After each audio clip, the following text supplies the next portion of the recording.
Hello everyone. NCERT की series चल रही है जिसमें कि हम लोग भारत और विश्व के भूगोल को पूरे 6 to 12 एनसीईआरटी कवर कर रहे हैं। और जिसको भी कन्फ्यूज़न है कि ये कौन सी बुक है, तो ये दृष्टि पब्लिकेशन की बुक है जो कि एनसीईआरटी थ्रो क्वेश्चंस हैं। इसमें आपको 6 से 12 तक की पुरानी और नई एनसीईआरटी के प्रश्न हैं जो कि अध्यायवार है, और इसके साथ ही आपको इसमें व्याख्या भी मिल रहे हैं। तो ये सीरीज़ का दूसरा पार्ट है, यानी दूसरा वीडियो है जिसमें कि हम लोग आगे के चैप्टर को करने वाले हैं। तो ये जो क्वेश्चंस आपको मिलेंगे, पहले आप इसको खुद से करने का सोचिएगा। और जहाँ तक सब्जेक्टिव में कराने की बात है तो वो मैं कराऊंगी, पहले मैं ये बुक को करा लूँ, उसके बाद आपको सब्जेक्टिव भी मिलेंगे।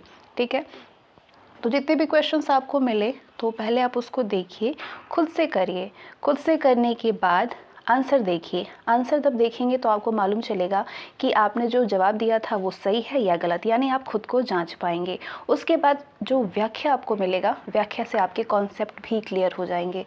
तो कोशिश करिए कि आप खुद से सॉल्व करें।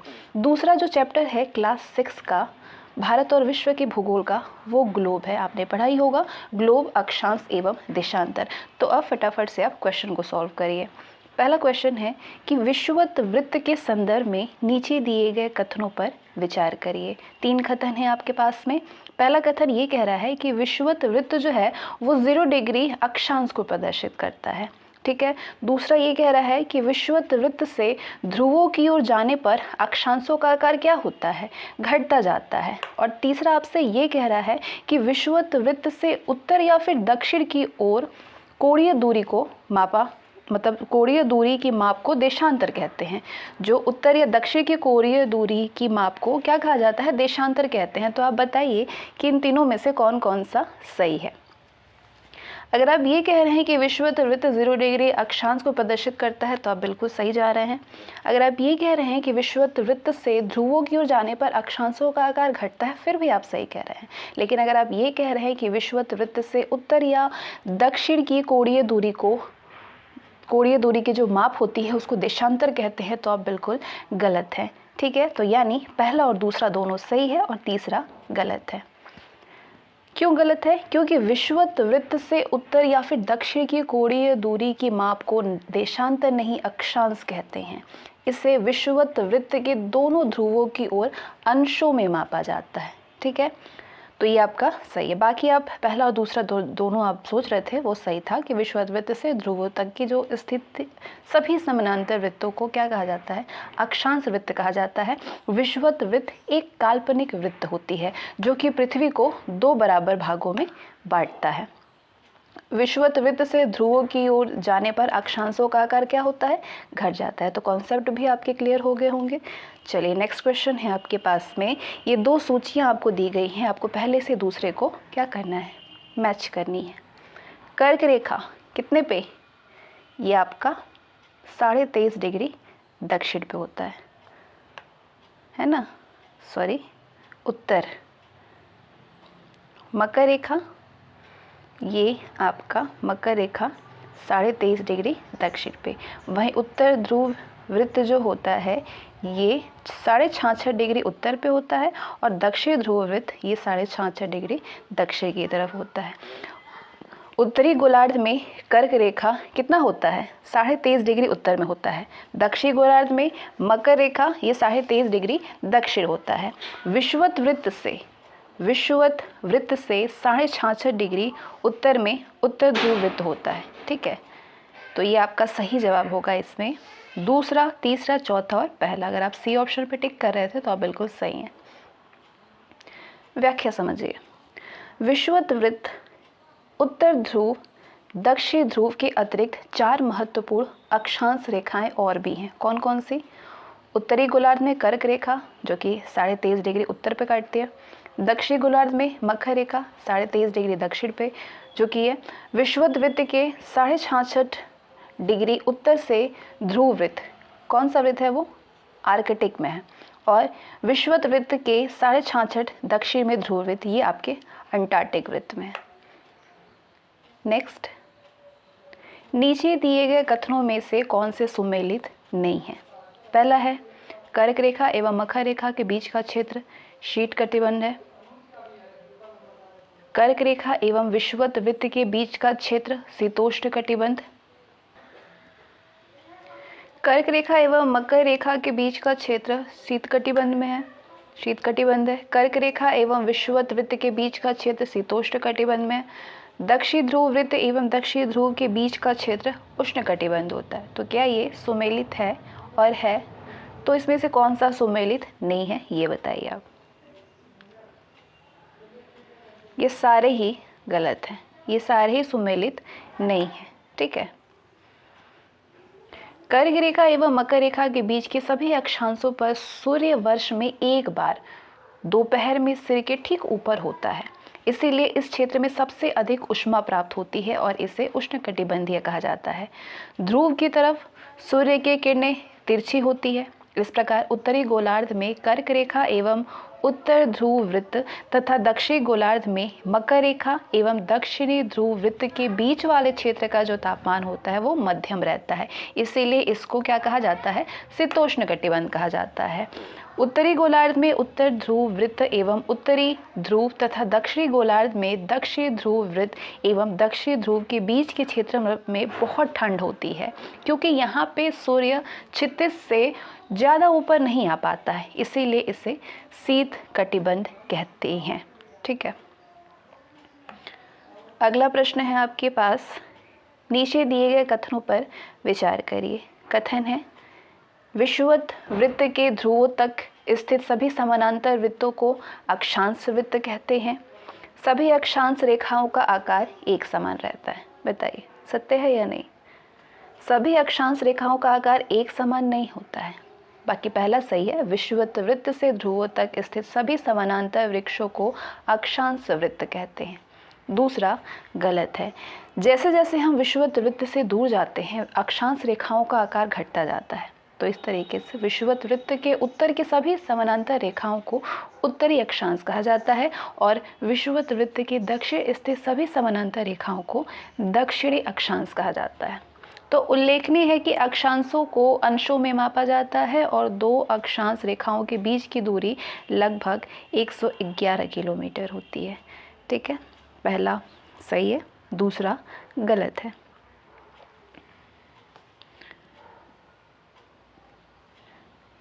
उत्तरी ध्रुव से दक्षिण ध्रुव को जोड़ने वाली संदर्भ रेखा को क्या कहा जाता है? उत्तरी ध्रुव से दक्षिणी ध्रुव को जोड़ने वाली जो संदर्भ रेखा है उसको क्या कहते हैं? बताइए। विषुवत वृत्त कहते हैं, देशांतरी याम उत्तर कहते हैं, अक्षांश रेखाएं कहते हैं, या फिर उत्तरी वृत्त ध्रुव वृत्त कहते हैं, जिसको कि आर्कटिक वृत्त कहा जाता है। ये जो मिलाने वाली जो संदर्भ रेखा है उसको क्या बोलते हैं? देशांतरीय याम उत्तर या देशांतरीय रेखाएं।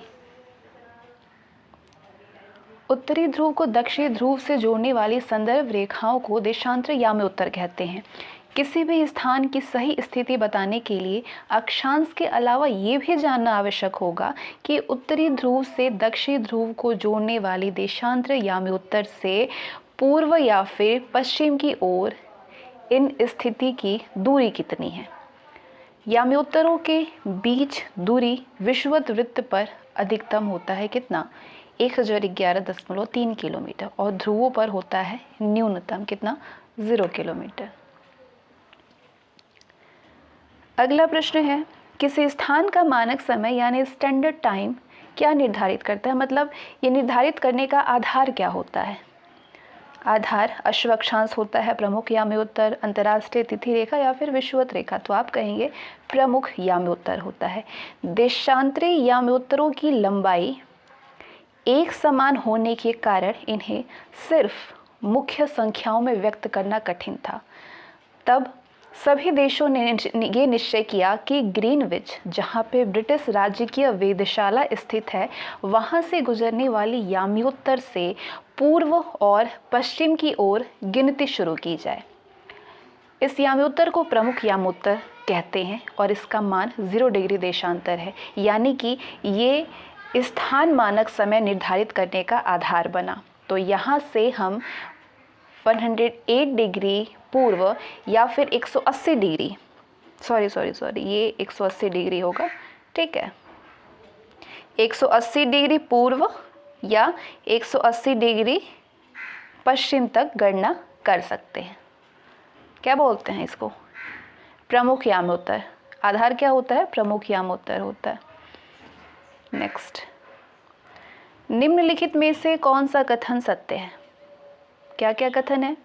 प्रमुख यामोत्तर तथा 180 डिग्री यामोत्तर मिलकर के पृथ्वी को समान भागों यानी पूर्वीय गोलार्ध एवं पश्चिमी गोलार्ध में विभक्त करती है। दूसरा कह रहा है आपसे कि 180 डिग्री पूर्व और 180 डिग्री पश्चिम यामोत्तर एक ही रेखा पर स्थित है। बताइए क्या सही है? प्रमुख यामोत्तर अभी आपने पढ़ा, या फिर और 180 डिग्री यामोत्तर मिलकर के पृथ्वी को दो भागों में बांटती है, पूर्वी गोलार्ध और पश्चिमी गोलार्ध में। तो इसीलिए किसी भी देशांतर, किसी भी स्थान के देशांतर के आगे में पूर्व के लिए दोनों सही है, पहला और दूसरा दोनों सही है। ठीक है, दोनों सत्य हैं।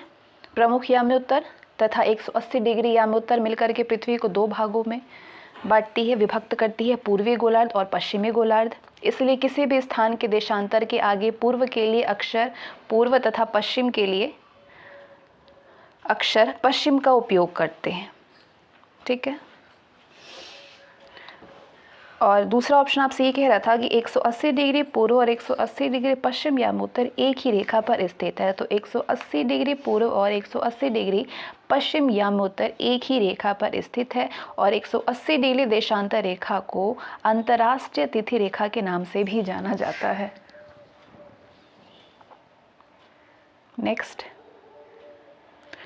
अगला प्रश्न ये कह रहा है आपसे कि नीचे दिए गए जो दो कथन और कारण है, असर्शन एंड रीजन है, बताइए। ग्रीनविच से पूर्व के स्थानों का समय ग्रीनविच समय से आगे होता है तथा पश्चिम के स्थानों का समय पीछे होता है। ये तो आपको कथन दिया। अब इसका कारण क्या दे रहा है कि पृथ्वी अपने काल्पनिक अक्ष पर पूर्व से पश्चिम की ओर घूमती है। पृथ्वी अपने काल्पनिक अक्ष पर पूर्व से पश्चिम, पश्चिम से पूर्व की ओर चक्कर लगाती है। ठीक है, ए वाला सही है कथन कि ग्रीनविच से पूर्व के स्थानों का समय ग्रीनविच समय से आगे होता है और पश्चिम के स्थानों का समय पीछे होता है। ए सही है लेकिन आर गलत है। ठीक है, पृथ्वी अपने काल्पनिक अक्ष पर पश्चिम से पूर्व की ओर चक्कर लगाती है। ठीक है, तो इसलिए वे स्थान जो कि ग्रीनविच के पूर्व में है उनका समय ग्रीनविच से आगे होगा तथा जो पश्चिम में है उसका समय पीछे होगा। ठीक है, नेक्स्ट, पृथ्वी को अपने अक्ष पर 1 डिग्री घूमने में कितना समय लगता है? Very easy question. कितना समय लगता है? इसको सॉल्व कर रहे होंगे कुछ लोग। 24 घंटे बराबर 360 डिग्री को लेकर के कितना हुआ? 15 डिग्री हुआ। ठीक है, 4 मिनट। कितना समय लगता है? 4 मिनट लगता है। पृथ्वी अपने अक्ष पर 24 घंटे में 360 डिग्री घूमती है। तो आप इसको सॉल्व करिए तो 1 घंटे में 60 मिनट होते हैं, यानी 15 डिग्री घूमने में कितना समय लगा? 60 मिनट लगता है। तो 1 डिग्री घूमने में कितना लगेगा? 60/15। जब इसको सॉल्व करेंगे आप तो 4 आएगा। पृथ्वी को 1 डिग्री घूमने में 4 मिनट लगते हैं। ये तो ईजी था, समझाने की ज़रूरत नहीं थी, बट फिर भी। यदि कोई स्थान, ये ग्रीनविच मिसप्रिंट हो गया, ग्रीनविच होगा यहाँ पे। ठीक है, यदि कोई स्थान ग्रीनविच से 20 डिग्री पूर्व में स्थित है तब ग्रीनविच और उस स्थान के समय में कितना अंतर होगा? बताइए। ग्रीनविच और उस स्थान के बीच में कितना अंतर होगा? 1 घंटा, 1 घंटा 20 मिनट, 1 घंटा 30 मिनट, या फिर एक समान समय होगा? 1 डिग्री देशांतर कितना होता है? 4 मिनट होता है। तो 20 डिग्री कितना होगा? 20 गुणे 4 होगा ना, यानी 80 मिनट। 80 मिनट कितना होता है? 80 मिनट 1 घंटा 20 मिनट होता है ना। तो सही जवाब होगा 1 घंटा 20 मिनट। यदि कोई भी स्थान ग्रीनविच से 20 डिग्री पूर्व में स्थित है तब ग्रीनविच और उस स्थान में कितना समय का अंतर होगा? 1 घंटे 20 मिनट का अंतर होगा। ठीक है, यानी कि ग्रीनविच में दोपहर के 12 बजे होंगे तब उस स्थान पर दोपहर के 1:20 हो रहे होंगे।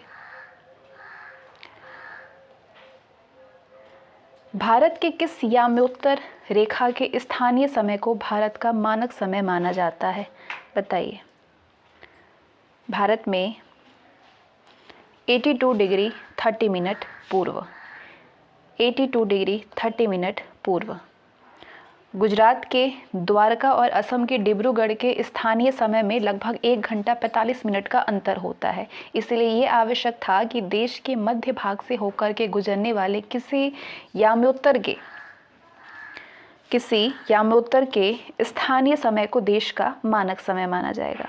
तो भारत में 82.5 डिग्री पूर्व यानी 82 डिग्री 30 मिनट पूर्व को मानक याम्योत्तर माना गया है, जो कि उत्तर प्रदेश के मिर्ज़ापुर में, मतलब कुछ स्रोतों में इसे इलाहाबाद के नैनी को भी बताया गया है।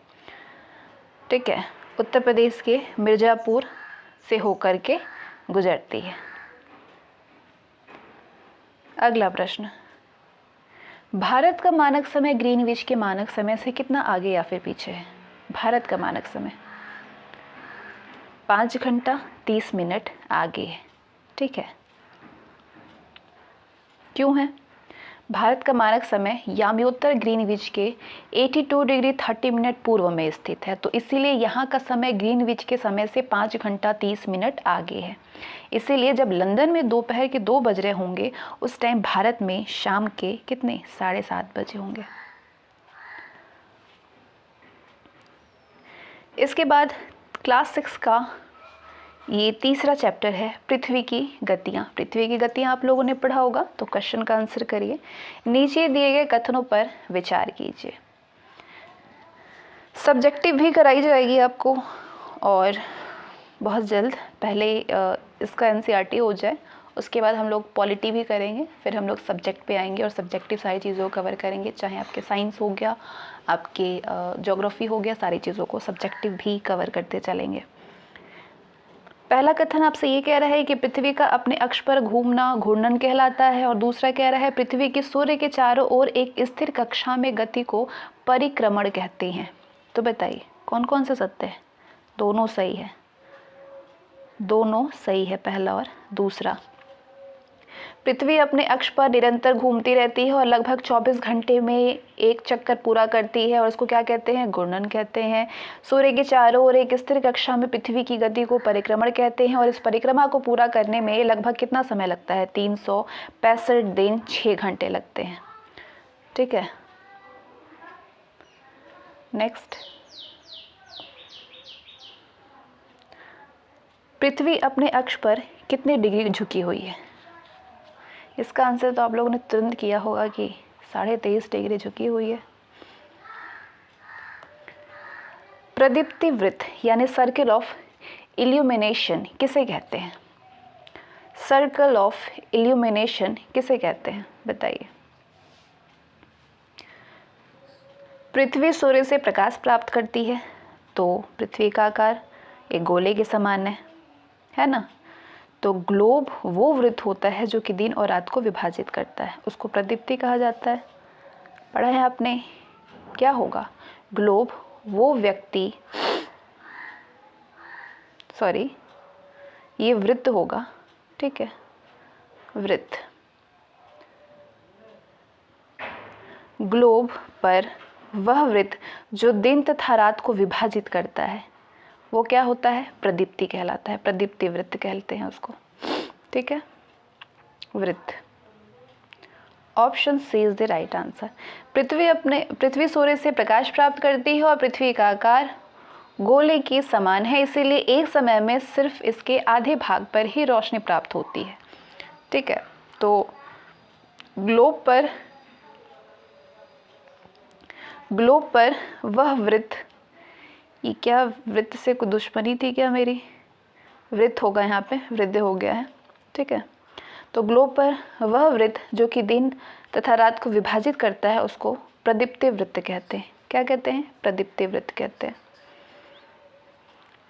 अगला, निम्नलिखित में से कौन सा ऋतुओं में परिवर्तन का कारण है? ऋतुओं में परिवर्तन का क्या कारण है? बताइए। सूर्य के चारों ओर पृथ्वी की स्थिति में परिवर्तन, पृथ्वी का गुरुत्वाकर्षण बल, चंद्रमा का पृथ्वी के चारों ओर स्थिर कक्षा में परिक्रमण, या फिर सभी, ये सारे ही कारण हैं मौसम परिवर्तन के, ऋतु परिवर्तन के। तो आपका जवाब होगा कि नहीं, सारे कैसे हो जाएंगे, सूर्य के चारों ओर पृथ्वी की स्थिति में परिवर्तन होती है तो ऋतुओं में परिवर्तन होता है ना।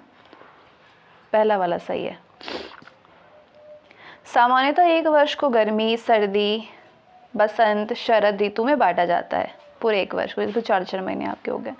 तो ऋतु में परिवर्तन सूर्य के चारों ओर पृथ्वी की स्थिति में परिवर्तन के कारण होता है ना। अगला क्वेश्चन, 21 जून को पृथ्वी का उत्तरी गोलार्ध में सूर्य की तरफ झुका होता है। 21 जून को सूर्य की किरणें कर्क रेखा पर सीधी पड़ती है।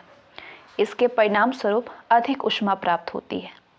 इन क्षेत्रों में सबसे लंबा दिन तथा सबसे छोटी रातें सबसे छोटी होती हैं। तो पृथ्वी की इस अवस्था को बताइए कि क्या कहा जाता है।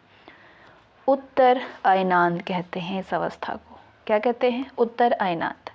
21 जून को उत्तरी गोलार्ध सूर्य की तरफ झुका होता है, जिससे कि सूर्य की किरणें कर्क रेखा पर सीधी पड़ती है।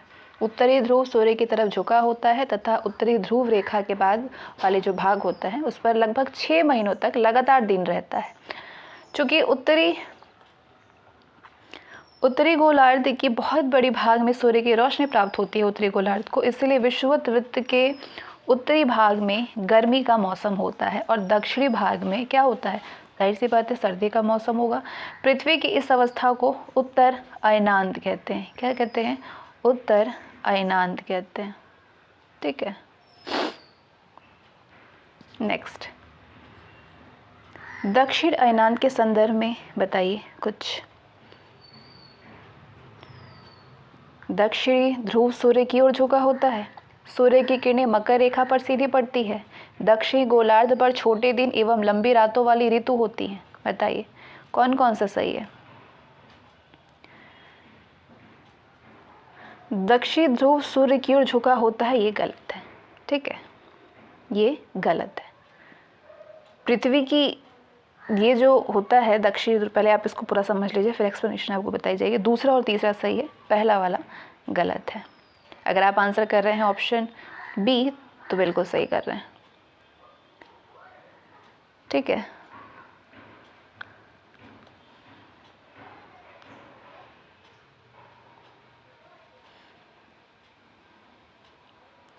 मेरे सही मिस्टेक हो गया, पहला दूसरा सही है। ठीक है, तीसरा वाला गलत है। दक्षिणी गोलार्ध पर छोटे दिन एवं लंबी रातों वाली ऋतु होती है। बाकी पहला और दूसरा सही है, तीसरा गलत है। 22 दिसंबर को दक्षिण ध्रुव के सूर्य की ओर झुके होने के कारण मकर रेखा पर सूर्य की किरणें सीधी पड़ती है। चूँकि सूर्य की किरणें मकर रेखा पर लंबवत पड़ती है, इसलिए दक्षिणी गोलार्ध के बहुत बड़े भाग में प्रकाश प्राप्त होती है। इसीलिए दक्षिणी गोलार्ध में लंबे दिन और छोटी रातों वाली ग्रीष्म ऋतु होती है। पृथ्वी की इस अवस्था को दक्षिण अयनांत कहा जाता है। ठीक है, उल्लेखनीय है कि ऑस्ट्रेलिया में ग्रीष्म ऋतु में ही क्रिसमस का पर्व मनाया जाता है। ध्यान दीजिएगा, तीसरा वाला गलत है, पहला और दूसरा सही है। ठीक है,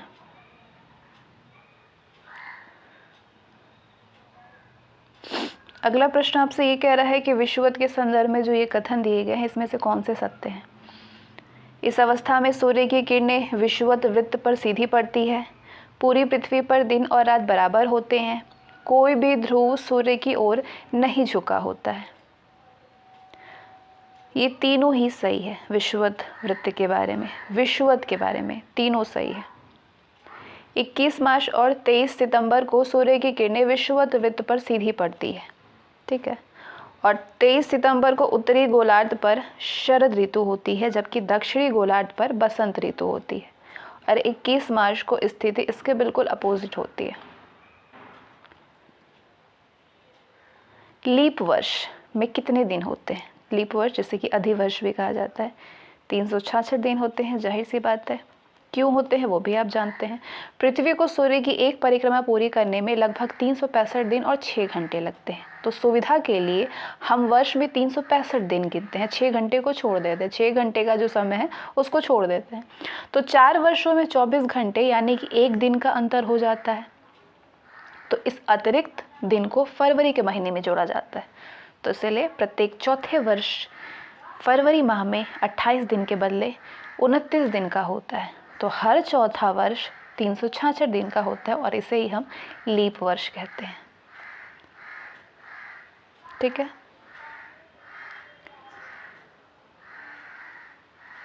तो ये आपका दूसरा और तीसरा चैप्टर हम लोग इस सीरीज़ में कवर किए हैं क्लास 6 का। इसके बाद भी सीरीज़ चलते रहेंगे और आपको पूरे 12th तक के एनसीईआरटी क्वेश्चन मिलेंगे।